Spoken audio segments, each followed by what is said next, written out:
नमस्कार मित्रों। आज अपन टॉपिक पढ़ेंगे वचन। सबसे पहले तो हमारे चैनल में आप सभी का स्वागत। और आज का जो हिंदी व्याकरण का टॉपिक है वह रहेगा वचन। अति महत्वपूर्ण टॉपिक है, महत्वपूर्ण प्रकरण। वचन की अपन बात करते हैं तो सामान्यतः वचन शब्द का प्रयोग किसी के द्वारा कहे गए कथन अथवा दिए गए आश्वासन के अर्थ में किया जाता है। यानी वचन साधारण तो बात करें अपन तो किसी का कथन या आश्वासन है, अपन उसके बारे में बात करते हैं तो वही वचन है। किंतु व्याकरण में वचन का अर्थ संख्या से लिया जाता है, लेकिन यहाँ व्याकरण की अपन बात करते हैं तो वचन का अर्थ है वह संख्या से लिया जाता है कि भाई एक है या फिर दो है या दो से अधिक है। तो वह जिसके द्वारा किसी विकारी शब्द की संख्या का बोध होता है उसे वचन कहते हैं। विकारी शब्द की संख्या का बोध होता है उसे अपन वचन कहेंगे। साधारण सी बात है कि जिन शब्दों की संख्या का, जिन वस्तुओं या विकारी शब्दों की संख्या का बोध होता है उसे अपन वचन कहते हैं। वचन अगर प्रकार देखें अपन वचन के कितने प्रकार हैं तो वचन के प्रकारों की अपन बात करते हैं तो वचन के दो प्रकार हैं। वचन के दो प्रकार, एक वचन और बहुवचन। एक वचन और बहुवचन, ये हिंदी व्याकरण में दो वचन, एक वचन और बहुवचन। एक वचन की परिभाषा देखते हैं अपन तो एक वचन की परिभाषा देखने पर एक वचन विकारी पद के जिस रूप से किसी एक संख्या का बोध होता है उसे एक वचन कहते हैं। यानी कि एक संख्या का बोध होना एक वचन। साधारण और सिंपल सी परिभाषा है कि एक का जो बोध करवाए वह एक वचन है। जैसे भरत, लड़का, मेरा, काला, जाता है आदि हिंदी में निम्न शब्द सदैव एक वचन में ही प्रयुक्त होते हैं। अब हमेशा जो एक वचन में प्रयुक्त होने वाले शब्द है वह कौन कौन से हैं तो देखें अपन, सोना, चांदी, लोहा, स्टील, पानी, दूध, जनता, आग, आकाश, घी, सत्य, झूठ, मिठास, प्रेम, मोह, सम्मान, ताश, सहायता, तेल, वर्षा, जल, क्रोध, क्षमा, ये सभी हमेशा एक वचन में ही प्रयुक्त होते हैं। ये सारे के सारे जो शब्द हैं, सोना है, चांदी है, लोहा है, ठीक है ना, पानी, स्टील, दूध, ये सारे जितने शब्द दे रखे हैं, सहायता, तेल, वर्षा, क्रोध, जल, ये सारे के सारे क्या हैं, एक वचन हैं। सारे के सारे एक वचन हैं। अब बात करते हैं अपन बहुवचन की। बहुवचन की बात करते हैं अपन तो बहुवचन का साधारण सा अर्थ है कि विकारी पद के जिस रूप से किसी की एक से अधिक संख्या का बोध होता, यानी कि एक से अधिक संख्या का बोध हो उसे अपन क्या कहेंगे, बहुवचन कहेंगे। जैसे लड़के, लड़के, मेरे, काले, जाते, ठीक है ना, लड़के, मेरे, काले, जाते, ये सारे सभी क्या है, बहुवचन है। फिर हिंदी में निम्न शब्द सदैव बहुवचन में प्रयुक्त होते हैं। ये हमेशा ही बहुवचन में प्रयुक्त होने वाले शब्दों की अपन बात करें तो जैसे आंसू, आंसू, आंसू निकल गए, ऐसा वाक्य बनता है, आंसू निकल गए। तो आंसू शब्द हमेशा बहुवचन में प्रयुक्त होता है। होश है, दृष्ण है, हस्ताक्षर है, प्राण है, भाग्य है, आदरणीय है, व्यक्ति, हेतु प्रयुक्त शब्द आप, दाम, समाचार, बाल, तो ये सारे के सारे जो शब्द है, समाचार हैं, बाल है, लोग, होश, हालचाल, ये सारे के सारे बहुवचन में प्रयुक्त होते हैं। तो ये तो एक वचन और बहुवचन। संस्कृत में एक और वचन होता है द्विवचन, लेकिन हिंदी में एक वचन और बहुवचन ये दो ही प्रयुक्त होते हैं, दो ही काम में आते हैं। अब वचन परिवर्तन कैसे होते हैं तो वचन परिवर्तन की अपन बात करें तो वचन परिवर्तन हिंदी व्याकरण अनुसार एक वचन शब्दों को बहुवचन में परिवर्तन करने हेतु कतिपय नियमों का उपयोग किया जाता है। अब कतिपय नियम कौन सा है तो पहला नियम अपन बात करते हैं, शब्दांत आ को ए में बदले। जो शब्दांत, शब्द अंश मतलब शब्द के अंत का जो शब्द है उसे आ के स्थान पर किस में बदलना है, ए में बदलना है। जैसे कमरा तो कमरे, लड़का तो लड़के। अब देखो कमरा में आ की मात्रा पीछे है तो अपन ने आ की जगह एक ही लगा दी, लड़का में आ की मात्रा है फिर एक ही मात्रा लगा दी, बस्ता तो बस्ते, तो ये हो गए सारे बहुवचन। बेटा बेटे, पपीता पपीते, रसगुल्ला रसगुल्ले। फिर है शब्दांत अ को ऐ में बदल कर, यानी पुस्तक तो पुस्तकें, दाल दालें, रहा राहें। तो ये सारे बहुवचन में प्रयुक्त हो गए। आगे देखते हैं दीवारें, दीवार दीवारें, सड़क सड़कें, कलम कलमें।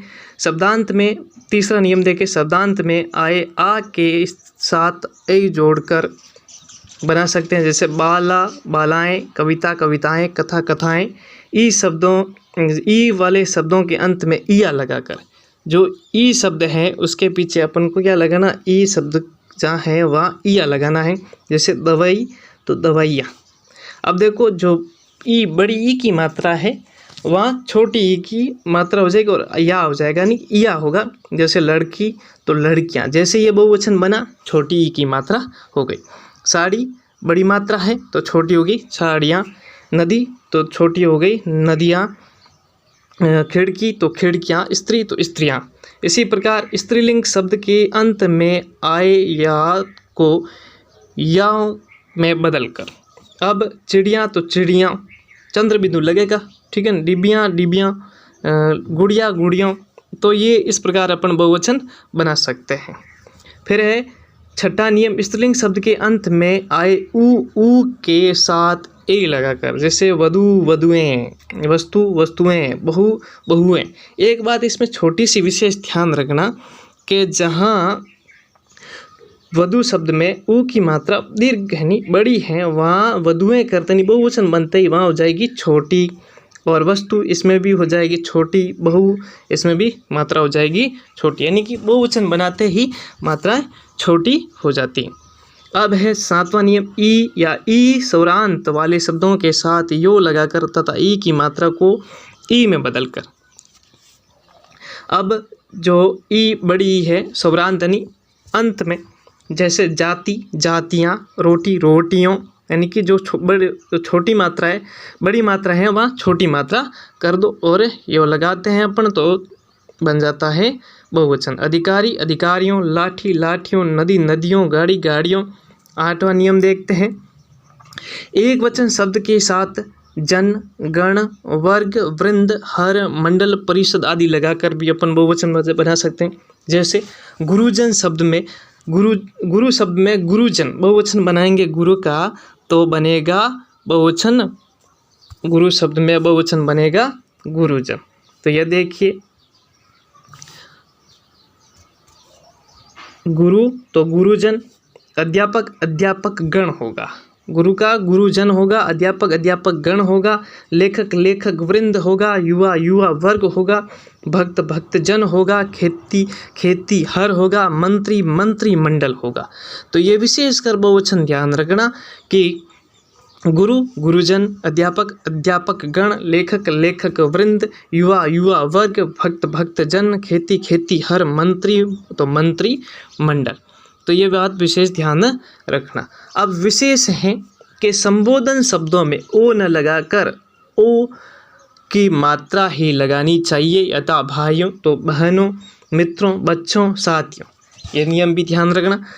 परिवार संबंधों में वाचक आकारांत देशज शब्द भी बहुवचन में प्राय यथावत ही रहते हैं, जैसे साचा न कि साचे, ठीक है ना। पारिवारिक जो संबंध होते हैं उनमें आकारांत जो देश शब्द हैं उनमें अपन बहुवचन के लिए कोई परिवर्तन नहीं कर, साचा तो साचा ही रहेगा, माता माता, दादा बाबा। किंतु जैसे ही भांजा शब्द आएगा वह भतीजा व साला से भांजे भतीजे व साले शब्द बनते हैं।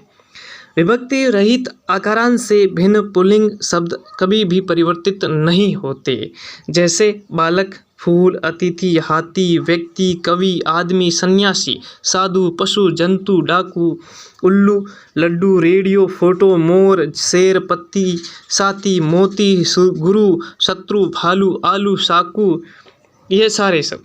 फिर है विदेशी शब्दों के हिंदी में बहुवचन हिंदी भाषा के व्याकरण के अनुसार बनाए जाने चाहिए, जैसे स्कूल से स्कूलें न कि स्कूल्स।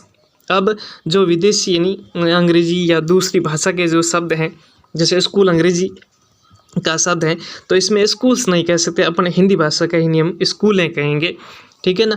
कागज़ से कागज़ों, न कि कागजात कहेंगे, ठीक है ना। भगवान के लिए या निकटता सूचित करने के लिए तू का प्रयोग किया जाता, जैसे हे ईश्वर तू बड़ा दयालु है, ठीक है ना। हे ईश्वर तू बड़ा दयालु है, तो इसमें तू का प्रयोग तो होता है, किंतु शब्द सदैव एक वचन में ही प्रयुक्त होते हैं, जैसे जनता, वर्षा, हवा, आग। अब ये बात विशेष ध्यान रखना कि जो सदैव एक वचन में प्रयुक्त होने वाले जो शब्द हैं वो कौन कौन से हैं।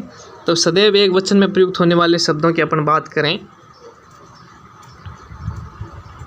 तो जनता, वर्षा, हवा, आग, ये हमेशा ही एक वचन में ही प्रयुक्त होते हैं। और इसके अलावा भी कुछ शब्द हैं जो एक वचन और बहुवचन के मैंने बताए थे, आप लोगों को वापस एक बार बता देता हूँ कि कौन से शब्द हमेशा बहुवचन में ही प्रयुक्त होते हैं और कौन से एक वचन में। देखो, हमेशा एक वचन में प्रयुक्त होने वाले सोना, चांदी, लोहा, स्टील, पानी, दूध, जनता, आग, आकाश, घी, सत्य, झूठ, मिठास, प्रेम, मोह, सम्मान, ताश, सहायता, तेल, वर्षा, जल, क्रोध, क्षमा, ये हमेशा एक वचन में प्रयुक्त होते हैं। और बहुवचन में प्रयुक्त हमेशा बहुवचन में प्रयुक्त होने वाले शब्द कौन से हैं।